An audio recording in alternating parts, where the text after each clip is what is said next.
Buenos días, queridos amigos. Entonces continuamos con el análisis de las doctrinas de Lutero y de Calvino.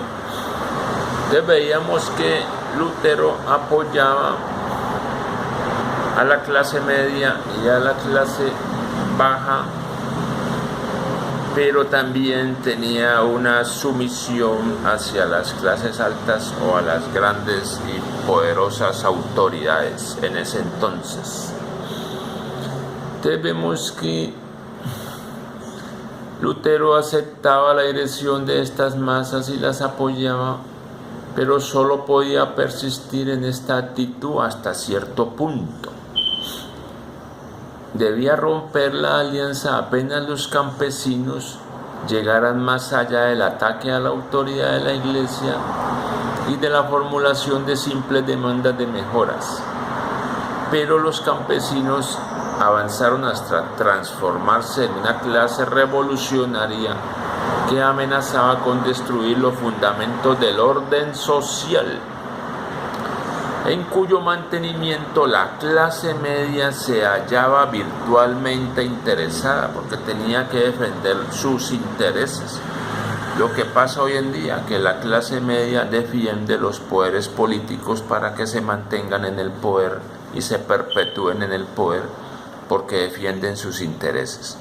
No les interesa que las clases bajas suban al poder o personajes revolucionarios, porque les piensan que les van a quitar los privilegios a los de la clase media. Entonces, ellos se hallaban virtualmente interesados en mantener el orden social, porque a pesar de todas las dificultades anteriormente descritas, la clase media, hasta su extracto más bajo, poseía privilegios que defender contra las demandas de los pobres. Las demandas de los pobres no les favorecían a los de clase media y por lo tanto eran intensamente hostiles a aquellos movimientos revolucionarios que se dirigían a destruir no solamente los privilegios de la aristocracia, de la Iglesia y de los monopolios, sino también los propios privilegios de la clase media. Como estos pobres se volvieron intensamente revolucionarios, entonces ellos temían que destruyeran los privilegios de la clase media. La posición en que ésta se hallaba, la clase media, entre los ricos y los muy pobres, complicaba su forma de reaccionar y en cierto sentido la hacía contradictoria.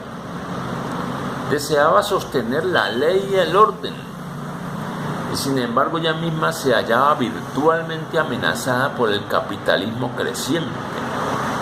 Hoy en día recuerden que mucha gente apoya el nuevo orden mundial, eso hay que analizarlo más adelante. Entonces, ellos deseaban sostener la ley y el orden, pero también se veían amenazados por el capitalismo que crecía.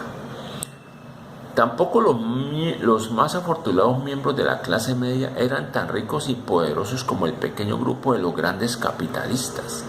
Debían luchar duramente para sobrevivir y tener éxito. El lujo de la clase adinerada aumentaba su sentimiento de pequeñez y lo llenaba de envidia e indignación. En conjunto, el colapso del orden feudal y el surgimiento del capitalismo constituían una amenaza más que una ayuda.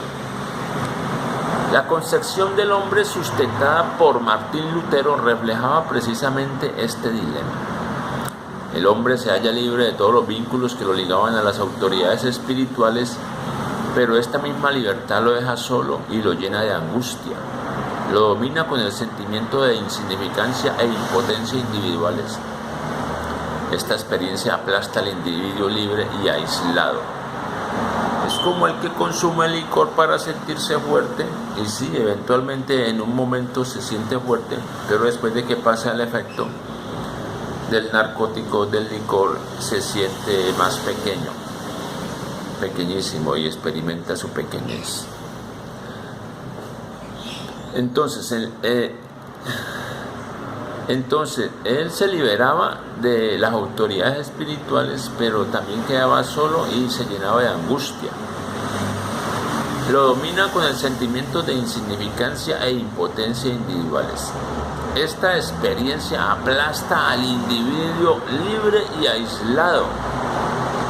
La teoría luterana manifiesta tal sentimiento de desamparo y de duda. La imagen del hombre que Lutero expresa en términos religiosos describe la situación del individuo tal como había sido producida por la evolución general, social y económica.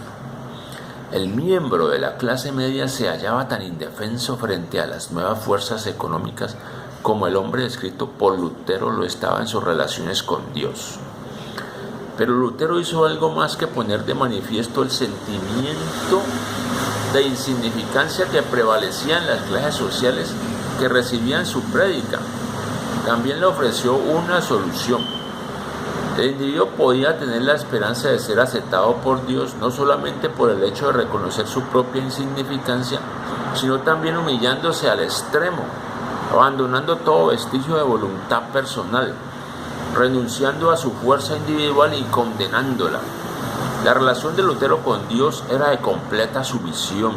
Su concepción de la fe expresada en términos psicológicos significa: si te sometes completamente, si aceptas tu pequeñez individual, entonces Dios Todopoderoso puede estar dispuesto a quererte y a salvarte.